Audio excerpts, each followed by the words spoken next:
বেশ কিছুদিন অনবরত আম্মার কানের কাছে ঘ্যান ঘ্যান করার পরে আম্মা অনেক কষ্ট করে মাথা খাটিয়ে বলতে পেরেছিল তার জন্মদিন হয়তো 17ই ফাল্গুন। অবশ্য 2-1 দিন আগে পিছিয়ে হতেই পারে, এক্সাক্ট ডেট আম্মারও জানা নেই, কি করেই বা জানবে। 2 প্রজন্ম আগেকার কথা, তার উপরে কন্যা সন্তান, তার জন্মের খবরে শঙ্খ বাজিয়ে আত্মহারা খুব কম মানুষই হয়েছে। আর সেই প্রজন্মে প্রতি বছর জন্মদিনের জন্ম পায় সে তো ভাই আর দাদাদের পর্যন্তই সীমাবদ্ধ থেকেছে। সে যাই হোক, পেছনের কথা বাদ দিয়ে এবার একটু সামনে তাকানো যাক নাকি। এই নিয়ে 3 বছর হলো আমি একটু এই দিনটা একটু স্পেশাল করার চেষ্টা করি, কিন্তু এই বছরের 17ই ফাল্গুন সে তো আগের সপ্তাহতেই বেরিয়ে গেছে। আম্মা ছিল না মাঝে কিছুদিন বাড়ি, তাই ব্যাপারটা একটু পেন্ডিং এ রাখা হয়েছিল। আজ কলেজ থেকে বাড়ি এসে শুনি আম্মাও বাড়ি ফিরেছে, তাই ঝটপট লেগে পড়লাম কাজে।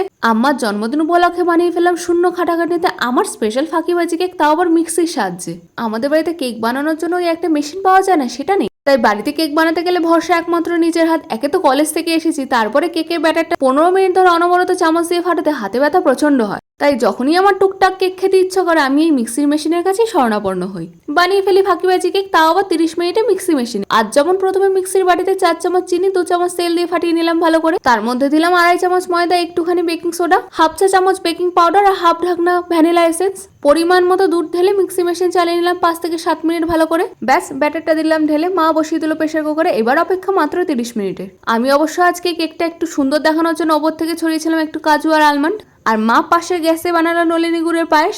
রাত্রেবেলা মিষ্টি দোকানে তো গেছিলাম গরম গরম রসগোল্লা আনতে, গিয়ে দেখি ওরা আজকে রাত্রেবেলা কচুরিও ভাজছে। ব্যাস, আমি তো হাতে চাঁদ পেয়ে গেলাম, গরম রসগোল্লার সাথে লাফাতে লাফাতে গরম গরম কচুরিও নিয়ে চলে এলাম। তারপর আর কি, সব গুছিয়ে আম্মা বাড়িতে গিয়ে হাজির হলাম। সব কচি কাচাদের ডেকে কেক কাটলো আম্মা। জীবনে এর থেকে বেশি আর কি চাই বলো দেখি।